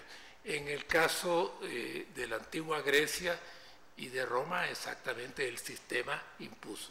Así es que el capitalismo ahora, que es el que nos corresponde en este momento, hace exactamente lo mismo. Convierte al ser humano en un simple instrumento de su propia supervivencia y de defensa y consolidación de sus propios intereses. Y la educación, planteada en la forma en que ya se ha dicho, no tiene ninguna oportunidad. Entonces, yo encuentro que el planteamiento del doctor Cruz ha sido muy importante, nos ha abierto una nueva avenida en el tema del conocimiento y de la educación, y lo que podemos hacer es rogarle que avance, porque va por muy buen camino. No sé si quieres agregar, Edgar. Sí, yo quisiera pues resaltar primero la gran capacidad de síntesis de Jaime, que yo se la conozco ya desde hace muchos años. Y segundo, la capacidad de haber mirado los enfoques distintos y las posiciones diferentes que hay sobre el sistema educativo, referenciando siempre lo que pasa en Colombia. Entiendo que el problema que Jaime tiene ahora, digamos, lo que sigue es construir la tercera parte, que son las propuestas. Entonces yo me quiero referir pues, un poco a eso. El primer punto que quiero resaltar con relación al foro que nosotros hicimos con la Universidad Nacional, que es muy importante, en el cual participó Jaime, que se llamaba la formación del ciudadano en un mundo globalizado. Ese era el gran tema. O sea, cuando diseñamos ese foro, pensamos en la necesidad de mirar el proceso o la educación desde dos ángulos. Primero, la diferencia entre formación y educación, que fue muy bien presentada por el profesor francés, que hizo su presentación por el video. Él insistía en que la formación tiene que ver con procesos, digamos, de valores, y se refería, digamos, a la libertad. Decía, en Francia el concepto de la formación nueva surgió desde la Revolución Francesa como búsqueda de la libertad. Ese es un punto. Y la educación tiene que ver más con el conocimiento, que es como Jaime muy bien lo presentó en el caso de Colombia, que se ha dicho, no, es conocimiento, pero la parte, digamos, de la formación no se ha profundizado bien. Entonces, para construir esa parte 3, a mí me parece que había que mirar dos cosas. Uno es la relación entre global y local. ¿Por qué? Porque global es la formación del ciudadano en un mundo globalizado. Por eso me pareció tan interesante que Jaime pusiera como base el proceso de globalización. Lo local, pues es todo lo que hemos conversado aquí, la familia, el problema, digamos, de poder con la familia, en la empresa, en la administración, en los municipios. Entonces hay que mirar, me parece a mí, sería interesante la relación entre siempre global y local. Global y local no es solamente teórico, global y local es la realidad. Entonces para construir, digamos, el escenario 3 que Jaime plantea, o esa tercera parte, a mí me parece fundamental siempre mirar global, global, local. Formación en relación con educación. Eso me parece a mí un principio muy importante. ¿Por qué? Porque entonces uno dice, ¿por qué no se produce en Colombia conocimiento tecnológico? Pues porque la sociedad y el Estado están diseñados para que no haya demanda por tecnología. Se acabó con la industria. Si un país acaba con la industria, quiere decir que no va a producir demanda por tecnología. O sea, cómo se construye un carro, cómo se hace un avión. Eso es demanda por tecnología. Inclusive se cerró ya la última de las empresas que producía automóviles. Pues entonces ya no hay ese acervo de know-how y de conocimiento que pueda hacer eso. Entonces esa es la realidad. La otra cosa que a mí me parece fundamental, que Jaime pues lo tiene sugerido dentro del análisis que hizo, es la relación de la conciencia con la realidad. Entonces voy a dar un ejemplo. Hay países con el PIB per cápita más alto, digamos como Arabia Saudita, tienen un PIB de los más altos del planeta y es de los más grandes violadores de los derechos humanos. Entonces uno dice, bueno, ¿cómo se puede explicar eso? Que haya una decoherencia, como dicen los físicos, o una falta de coherencia entre lo que es la mente, la conciencia, con la realidad que el país vive, una masa grande de bienes y servicios, tecnología, etc. Entonces, esos son los problemas fundamentales que a mí me parece que no están resueltos y que hay pocas investigaciones para poder entender situaciones como esas, ¿no? Entonces, para no tomar más tiempo, pues me parece el esfuerzo que Jaime ha hecho muy importante, pero le queda pues construir ahora esa tercera parte, que realmente es la más difícil, porque esa ya tiene que mirar es con el sistema práctico colombiano de cómo se puede construir formación, educación y además esa relación dinámica entre global y local que me parece a mí que no existe. Colombia se volvió simplemente un intermediario, digamos, de tecnologías. No hay, es decir, que otros las hagan y aquí se venden. Pues entonces, ¿qué sale de ahí? Y además, quiero recordar un estudio que hizo Oppenheimer, que yo he citado varias veces y que a mí me parece muy importante.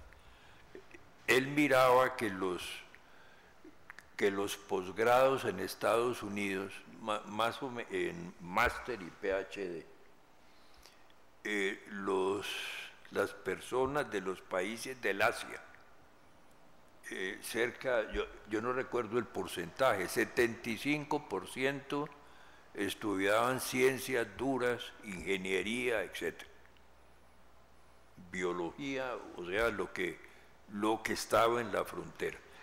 En América Latina y en Colombia principalmente la mayoría que estudia ciencia política, pues porque quieren el poder. La sociedad premia no al científico, sino al político.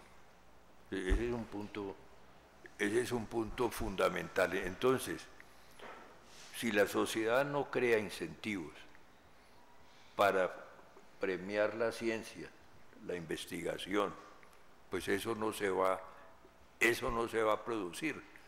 Se van a producir comunicadores y políticos. Bueno, entonces quiero dejar allá. Bueno, dos intervenciones más. A ver, Clarita.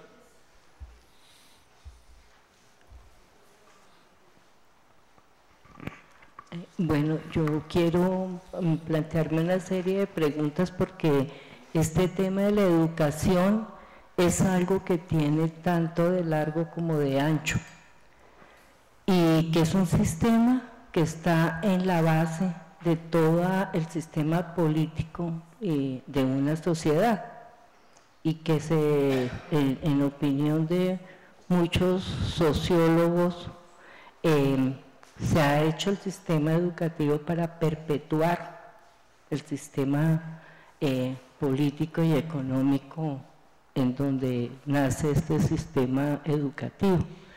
Yo me pregunto en este momento cómo nosotros podemos tener una democracia en lo político, hablar de democracia cuando llevamos 60 años viviendo en un conflicto sociopolítico y económico.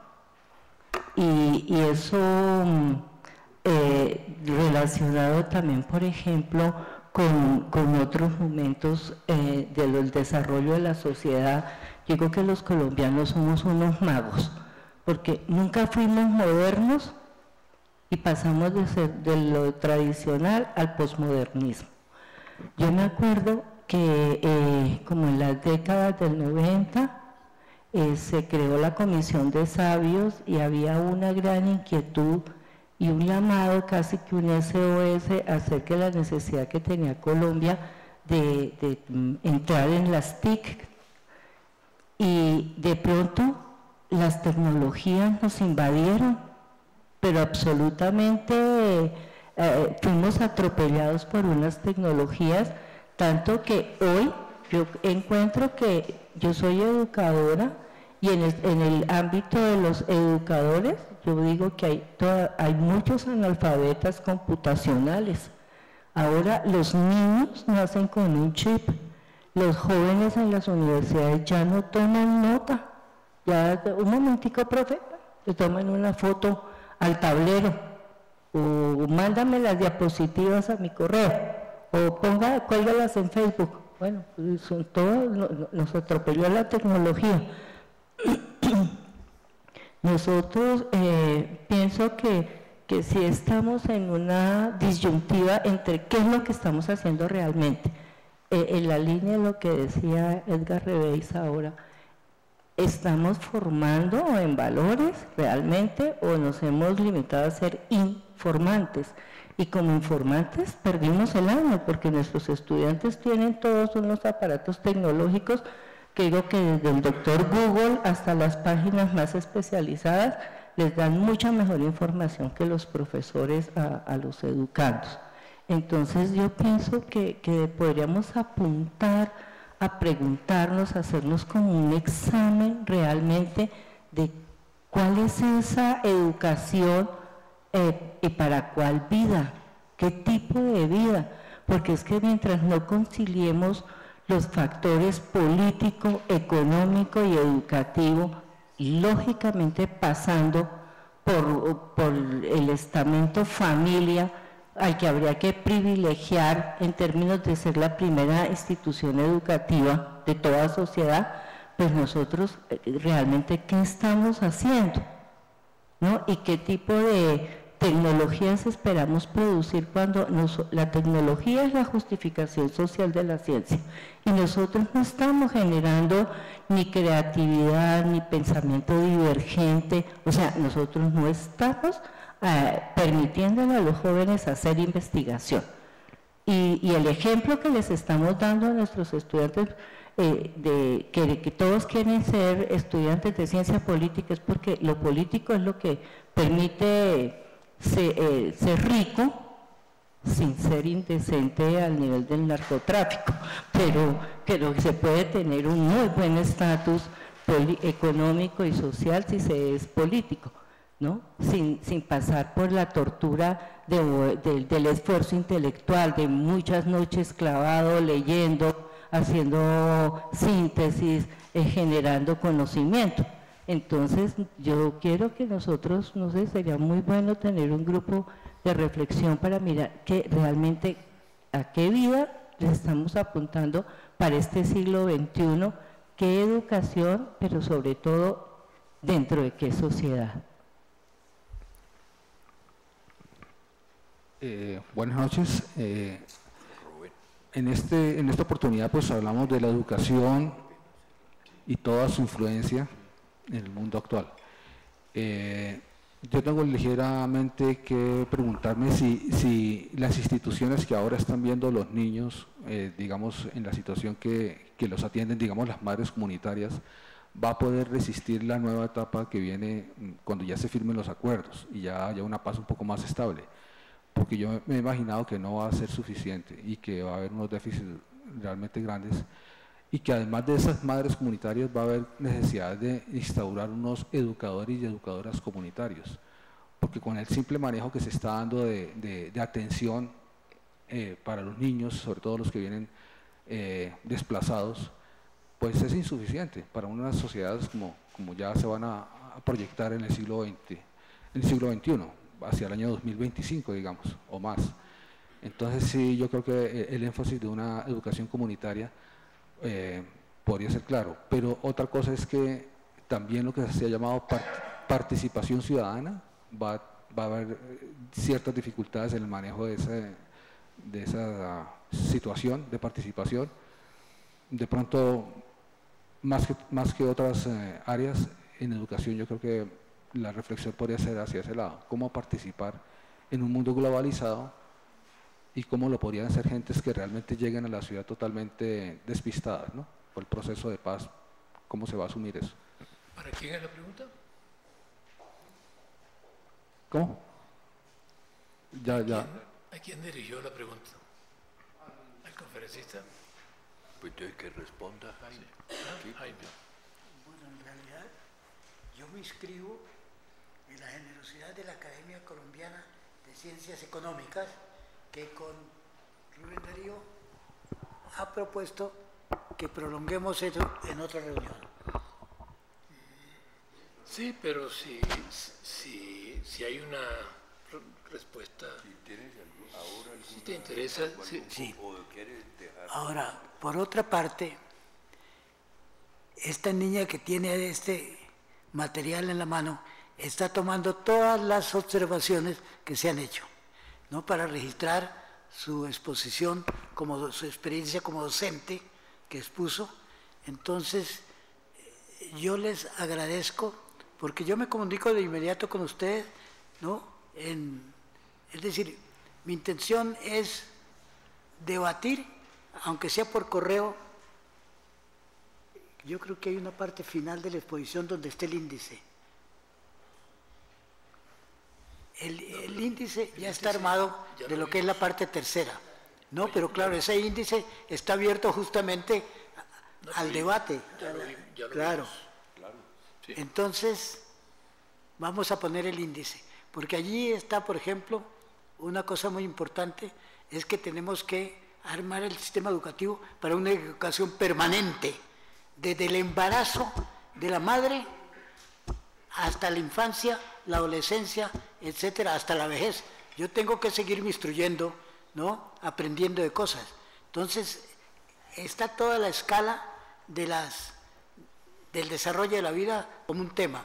Otro tema importante es que, acompañando el planteamiento de lo local y lo global que hizo Edgar, es importante lo central y lo periférico. Nosotros no conocemos las regiones periféricas de nuestro país porque hemos acumulado todo el análisis aquí en nuestros centros. Entonces tenemos que hacer eso. Mi planteamiento es que debemos producir observatorios regionales en todos los sentidos dirigidos a la educación, entendiendo, como lo estamos entendiendo, que la educación es totalizante, que trabaja con una gran complejidad y trabaja con muchos temas, pero que haya observatorios en todas las regiones. y ya ya hay una propuesta del diseño de ese observatorio que no añadimos para no quitar tiempo. Y además que hay profesores que han dado pautas enormes para lo que es el proceso dialogante de la educación, poniéndome en los terrenos de Zuviría, el proceso dialogante de la educación. Me perdí expresar una experiencia que yo tengo. Yo soy arquitecto y trabajé mucho en el tema de arquitectura como docente. Y en el tema de arquitectura, se trabaja por proyectos. Entonces, fundamentalmente, cuando vine a otra tarea en diferentes sitios, países de América Latina, yo no dictaba las clases. Los alumnos escogían, miraban la propuesta, hacían las observaciones del caso y entonces se revisaba el plan de trabajo. En ese plan de trabajo cada uno inscribía su interés. A mí me interesa trabajar este tema. Entonces, y podían ser 1 o 2 estudiantes sobre ese tema. Entonces, yo les daba la bibliografía, les apoyaba para la presentación de la clase, pero ellos dictaban la clase. El mejor proceso de aprendizaje es que el profesor se separe, a no ser que sea un catedrático excelente, el profesor se separe del interés de la cátedra y le dé gran importancia al aprendizaje de sus alumnos. Entonces ellos presentaban la clase se discutía entre todos los alumnos, a veces se designaban personas comentaristas especiales y ya cuando terminaba la cátedra ellos evaluaban el curso, evaluaban a sus compañeros, se completaba todo el proceso. Ellos dictaban las clases, discutían sobre los contenidos de la clase y además evaluaban al expositor y eso formaba parte de la calificación docente del curso. Eso es cambiar totalmente el sistema de trabajo. Ahora, yo estaría feliz, yo estoy tomando aquí a través tuyo las notas de las observaciones, yo estaría feliz por recibir los correos de todas las personas y para mí sería excelente recibir una correspondencia en estos próximos 2 o 3 meses en la cual estoy ajustando el documento en su parte final. Y está ahí ya el documento en su índice para que ustedes me ayuden, del tomo 3. Ya. Gracias. Mire, Bueno. el tomo 3 está allí, tiene las directrices del nuevo sistema educativo colombiano. Seguimiento a los procesos de evolución cultural del contexto educativo. Dinámica educativa. Derecho, deber y responsabilidad. Derecho, deber y responsabilidad. Modelos pedagógicos alternativos en función de la complejidad. En función de la complejidad. Una tarea ineludible. Comprender y ejercer con creatividad y flexibilidad la comprensión y los conocimientos en función de la vida humana. Y el rol del compromiso de la Universidad Contemporánea leyendo a Antanas Mockus. Y la contraportada del libro Pensar la Universidad, la contraportada del libro de Pensar la Universidad de Antanas Mockus trae un artículo interesante. Dice, se va a producir una implosión en la universidad debido a los cambios que se van a producir. Y entonces él plantea una pauta para sostener esos cambios. Y los cambios es el impacto biotecnológico que puede permitirnos a veces llevarnos a olvidarnos de la dignidad del ser humano, de la persona. Es decir, que la tecnología puede invadirnos tanto que nos permite olvidarnos de la dignidad de la persona. Ese tema lo resume Antanas Mockus en la contraportada de su libro y va a ser parte interesante de la parte final, porque en la parte final vamos a incluir el tema de la bioética y la resiliencia como formación inicial de todos los niños para poder buscar el desarrollo, pero al mismo tiempo vencer sus problemas que tengan, justamente iniciándolo en el concepto de resiliencia. Eso Y entonces, claro, los actores institucionales de la educación, la familia y sus despliegues existenciales. Obvio, la familia es el primer maestro, el Estado, su configuración y su propósito educativo, la sociedad civil, su definición y su rol. Por eso es tan complicado el problema. La producción y sus demandas de conocimientos, comprensión y competencia. Los educadores, su formación, su calidad, su responsabilidad.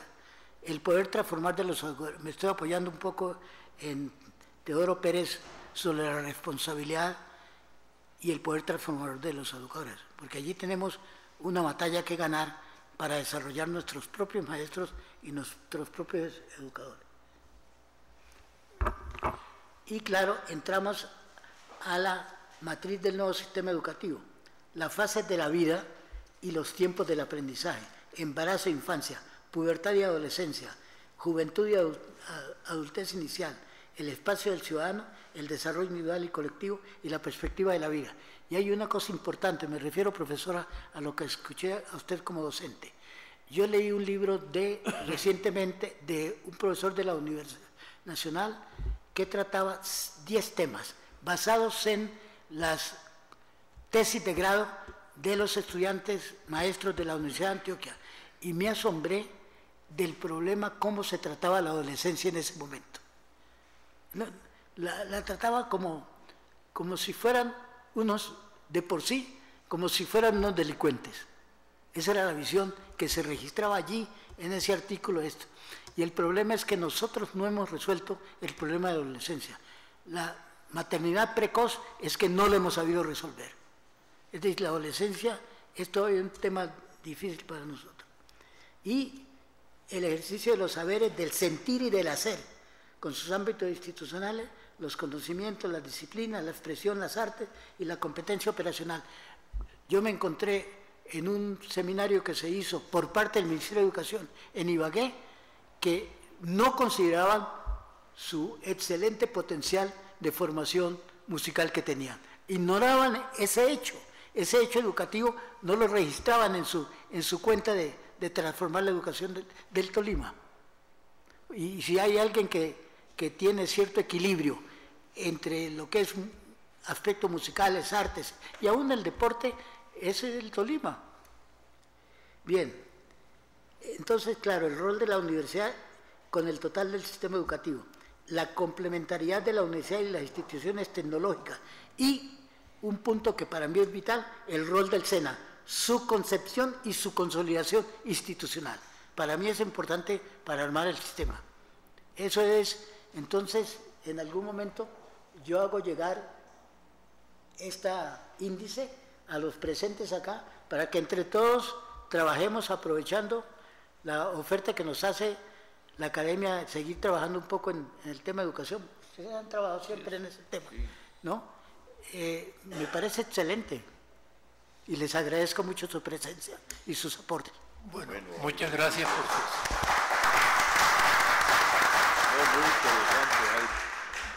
Muchas gracias por su participación.